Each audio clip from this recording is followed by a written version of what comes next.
एक TV channel में काम करने वाली महिला पत्रकार के साथ बदसलूकी, 15 मंचलों ने की छेड़छाड़, होली की कवरेज करके लौट रही थी। पत्रकार का आरोप, अंधेरी इलाके में मंचलों ने उसका मोबाइल छीना, कैमरामैन और ड्राइवर की भी पिटाई की। इस मामले में पुलिस ने 5 युवकों को गिरफ्तार किया है। उनका आरोप है कि पत्रकार की गाड़ी से बच्चे को लगा था धक्का। पत्रकार का आरोप से इनकार।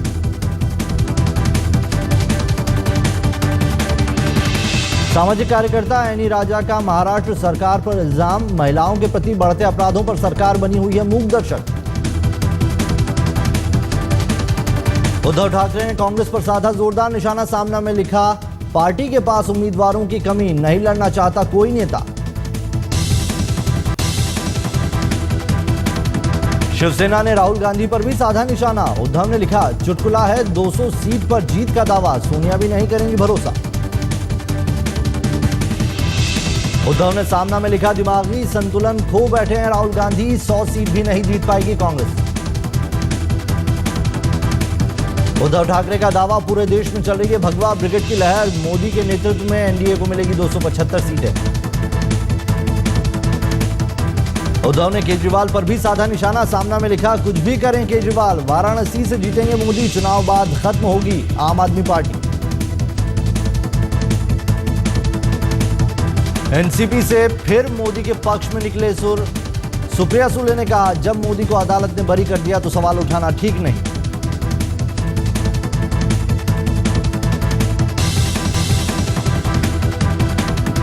केंद्र और महाराष्ट्र में कांग्रेस से गठबंधन करने वाली एनसीपी पर उठे सवाल, चुनाव बाद एनडीए से हो गठजोड़ के कयास। सुरेश कलमाड़िया, उनके परिवार में से किसी को नहीं मिला टिकट, विश्वजीत कदम होंगे पुणे से कांग्रेस के उम्मीदवार, कॉमनवेल्थ घोटाले में आया था कलमाड़ी का नाम।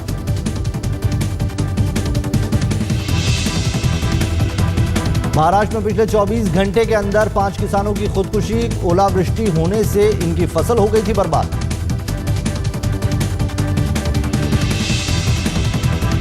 ओलावृष्टि और बारिश से 17 जिलों की 16 लाख हेक्टेयर रबी की फसल बर्बाद, बीजेपी ने की राष्ट्रीय आपदा घोषित करने की मांग। बीजेपी नेता गोपीनाथ मुंडे ने कहा कि महाराष्ट्र में पिछले 100 सालों में कभी इतनी बड़ी प्राकृतिक आपदा नहीं आई, सरकार ने वक्त रहते कदम नहीं उठाए तो सैकड़ों किसान करेंगे आत्महत्या।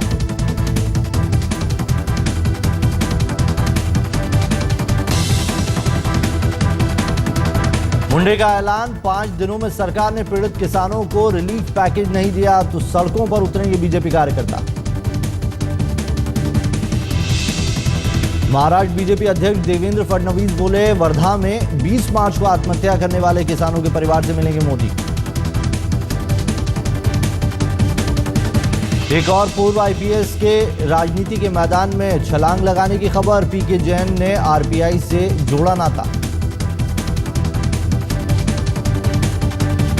जैन ने पिछले महीने फरवरी में अपने रिटायरमेंट से एक हफ्ते पहले ही दिया था इस्तीफा। इससे पहले पूर्व कमिश्नर सत्यपाल सिंह ने भी राजनीति में जाने के लिए दिया था इस्तीफा।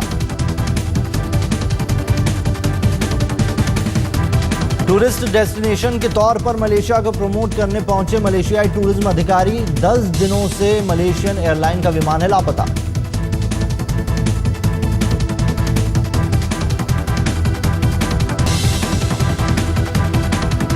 पर्यटन के प्रमोशन कार्यक्रम में मलेशिया के पर्यटन मंत्री को भी भाग लेना था, लेकिन विमान के खोज अभियान के चलते वो नहीं आ सके।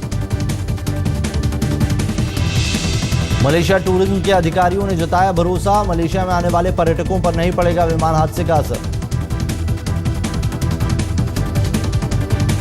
शेयर बाजार में आई तेजी, सेंसेक्स 22 अंक उछलकर 21,832 पर हुआ बंद। निफ्टी ने भी लगाई छलांग, 12 अंकों की तेजी के साथ 6,516 पर हुआ बंद।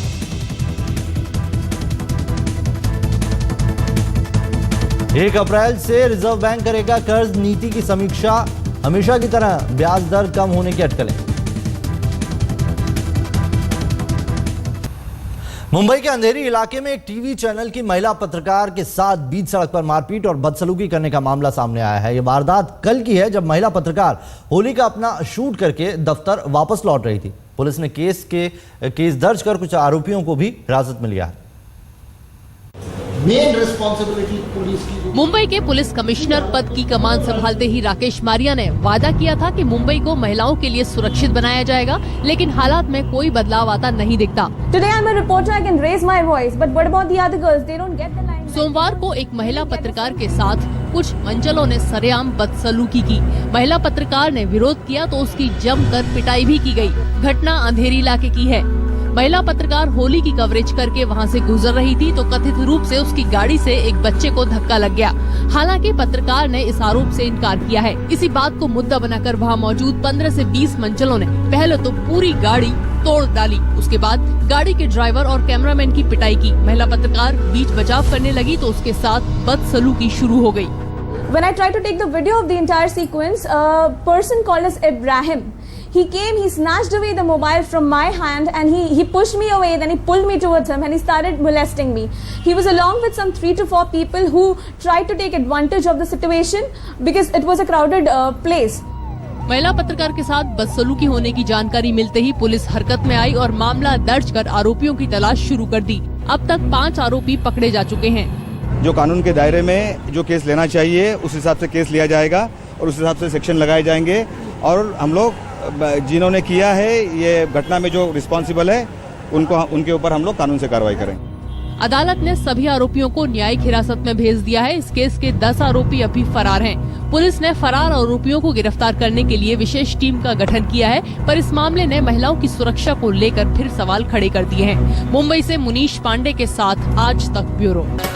मुंबई की सियासत में एक बार फिर से कुछ चीजें हैं जो सामने आई हैं। भतीजा हत्याएगा चाचा की पार्टी, ये दावा किया है बीजेपी नेता गोपीनाथ मुंडे ने। उनका इशारा शरद पवार और अजीत पवार की तरफ है। मुंडे के मुताबिक वो यूं ही ऐसा नहीं कह रहे, बल्कि ऐसा कहने के पीछे उनका पुराना अनुभव है और मुंबई की जो राजनीति की इतिहास है वो भी कुछ इसी तरफ इशारा करती है।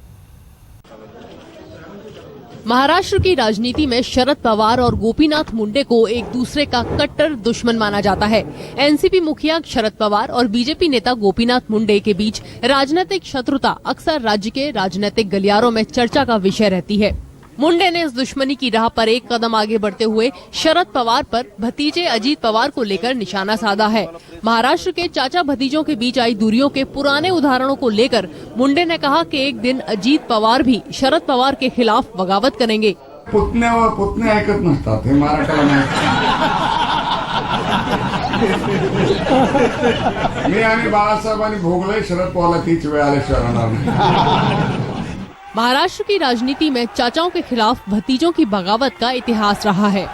राज ठाकरे ने अपने चाचा बाला साहेब के खिलाफ बगावत कर एमएनएस बनाई, जो शिवसेना के मराठी वोट बैंक में सेंध लगा रही है। गोपीनाथ मुंडे के भतीजे धनंजय मुंडे ने उनके खिलाफ बगावत कर बीजेपी छोड़ दी और एनसीपी से जुड़ गए और गोपीनाथ मुंडे के खिलाफ उनके गढ़ बीड़ में ही चुनौती पैदा कर दी। पर एनसीपी ने गोपीनाथ मुंडे के बयान को सिरे से नकार दिया है। पार्टी का कहना है कि एनसीपी जैसी पार्टी में कभी बगावत हो ही नहीं सकती। हमारा नेता आंख खुला रख के सभी को न्याय देने वाला नेता है। धृतराष्ट्र नेता हैं तो उनको कहीं ना कहीं महाभारत को झेलना पड़ता है। जिन नेताओं की बात मुंडे साहब कर रहे हैं, हमें लगता है आंख पे पट्टी बांध करके उन्होंने सारा मामला चलाया था। पुत्र मोह में रहे, इसलिए समस्याएं उनके सामने खड़ी हुई। एनसीपी पर की गई गोपीनाथ मुंडे की इस टिप्पणी में कितना दम है, ये तो वक्त ही बताएगा। मुंबई से कमलेश सुतार के साथ आज तक ब्यूरो। अब इसे आम आदमी पार्टी का प्रभाव कहें या नए दौर की राजनीति, शिवसेना और एमएनएस जैसे राजनीतिक दल भी अब डॉक्टर्स या इंजीनियर जैसे प्रोफेशनल्स को टिकट दे रहे हैं। 2014 के चुनाव में युवा मतदाताओं की संख्या सबसे अधिक होगी। अब इसे आम आदमी पार्टी का इफेक्ट कहे या फिर बदलते हुए राजनीति के संकेत, शिवसेना और एमएनएस जैसी पार्टियां भी इस बार इस बात पे जोर दे रही है कि उनके उम्मीदवार भी उच्च शिक्षा प्राप्त हो। मिलिए 27 साल के डॉक्टर श्रीकांत शिंदे से। पेशे से ऑर्थोपेडिक डॉक्टर शिंदे एमएस भी कर रहे हैं। इन्हें शिवसेना ने कल्याण से लोकसभा चुनाव के लिए अपना उम्मीदवार बनाया है। खास बात यह है कि डॉक्टर शिंदे को अप्रैल में ही एमएस की परीक्षा देनी है और उसी महीने वोटिंग है। मैं बाय प्रोफेशन एक डॉक्टर हूँ, एमएस ऑर्थोपेडिक्स फाइनल ईयर। अभी मेरी 1 अप्रैल को एग्ज़ाम भी है तो अभी आज इस मौके पे बोलना चाहता हूँ कि मेरे दो एग्ज़ाम्स हैं, 1 अप्रैल और 24 अप्रैल, दोनों की तैयारी जोर में चालू है। डॉक्टर श्रीकांत शिंदे पढ़े लिखे नौजवान उम्मीदवारों की लिस्ट में अकेले नहीं हैं। 28 साल के आदित्य शिरोडकर फिलॉसफी के ग्रेजुएट हैं और अपना बिजनेस चलाते हैं। आदित्य को एमएनएस ने मुंबई की महत्वपूर्ण साउथ सेंट्रल सीट से उतारा है। आदित्य को अपनी जीत का पूरा भरोसा है। पॉलिटिक्स ये मेरे लिए एक करियर है, पैशन है। सोशल वर्क करना मुझे अच्छा लगता है, इसलिए मैं पॉलिटिक्स में आया हूँ। पॉलिटिक्स मेरी कमाई नहीं है, मेरी कमाई मेरा बिजनेस है, मेरा व्यवसाय है, जिसमें से मैं पैसे कमाता हूँ। लेकिन मैं पॉलिटिक्स में से चाहता नहीं हूँ कि मुझे पैसे आ जाए, या मेरा वो लिविंग नहीं है। 2014 के आम चुनाव में शायद इस तरह की प्रोफाइल वाले उम्मीदवार ज्यादा संख्या में खड़े हो रहे हैं। अपनी क्वालिफिकेशन से मध्यम वर्ग में पैठ बनाने की दावेदारी करने वाले और उम्मीदवार हैं आम आदमी पार्टी की मीरा सान्याल, जो पेशे से बैंकर हैं और साउथ मुंबई सीट से खड़ी हुई हैं। शिवसेना के राहुल शिवाले पेशे से सिविल इंजीनियर हैं, जो मुंबई साउथ सेंट्रल सीट से खड़े हुए हैं। एमएनएस के डॉक्टर प्रदीप पवार गायनोकोलॉजिस्ट हैं, जो नासिक से चुनाव लड़ रहे हैं। एनसीपी के धनंजय महाडिक पेशे से वीडियो एनालिस्ट हैं, जो कोल्हापुर से चुनाव लड़ रहे हैं। उम्मीद की जानी चाहिए कि इस तरह के उम्मीदवारों की बदौलत नई लोकसभा में भी ज्यादा पढ़े लिखे जनप्रतिनिधि पहुंचेंगे। ठाणे से विक्रांत चौहान और मुंबई से कमलेश सुतार के साथ आज तक ब्यूरो। मुंबई मेट्रो में आज के लिए इतना ही। दीजिए इजाजत, देखते रहिए आज तक।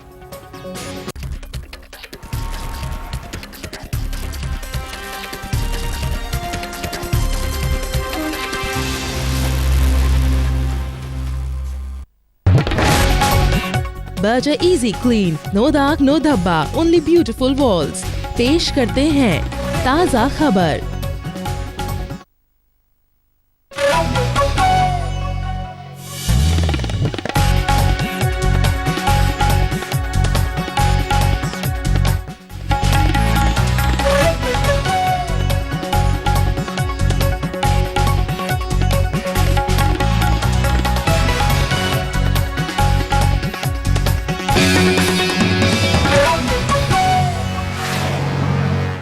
क्या आप जानते हैं कि आजकल के असंतुष्ट पारिवारिक जीवन का मूल कारण है स्ट्रेस, जिससे आप में ऊर्जा व क्षमता की कमी महसूस होती है। इसके जड़ पे काम करे झंडू विगोरेक्स। अन्य दवाइयां असर तुरंत तो करती हैं, पर उनके साइड इफेक्ट्स हो सकते हैं। झंडू विगोरेक्स एक सुरक्षित आयुर्वेदिक जोशवर्धक है, जो आयुर्वेद पर आधारित है। इसमें है अश्वगंधा, शिलाजीत, मुसली और स्वर्ण भस्म जैसे 7 जोशवर्धक आप में लाए भरपूर ऊर्जा और क्षमता, ताकि आप पारिवारिक जीवन का आनंद ले सकें। रोजाना 1 कैप्सूल 2 बार ले। झंडू विगोरेक्स।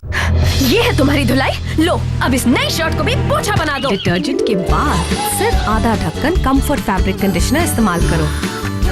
ये डिटर्जेंट से धुले कपड़ों की चमक बनाए रखता है, ताकि वो दिखे नए जैसे। Comfort fabric conditioner.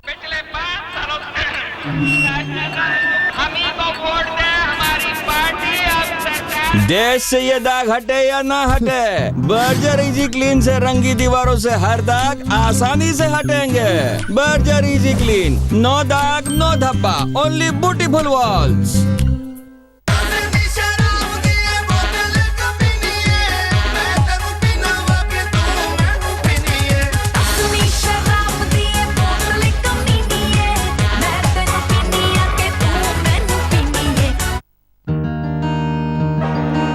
इस दिन का सबसे सुहाना पल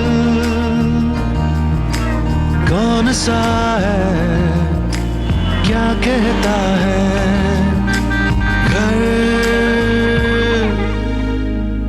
आ जाओ। इंडिया बुल्स होम लोन्स, घर आ जाओ।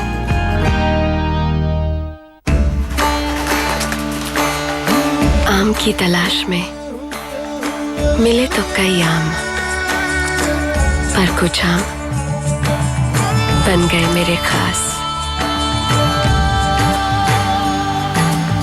स्लाइस वयांवर कमिंग सून। हरियाणा से हूँ, नाम है लखुआ।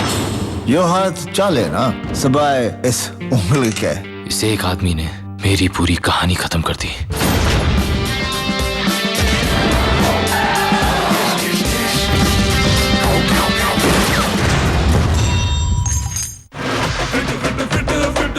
फिट तुम फिट हो boss? Dollar big boss fit है बॉस। सच ऑन करो। अच्छे से एकदम पैशन। अच्छा सच ऑन करो। समझ लीजिए कि आप मतलब बल्लेबाजी कर रहे हैं, वो वाला फील नहीं आ रहा अभी तक। बल्लेबाजी भी प्यार से मारते थे यार। सच ऑन करो। सच ऑन करो। एकदम नेचुरल उसमें। सच ऑन करो। शानदार। सच ऑन करो।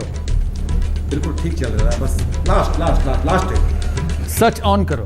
काट, बस लास्ट। बस काफी है, बस आप मुझे इरिटेट करने की कोशिश कर रहे हैं।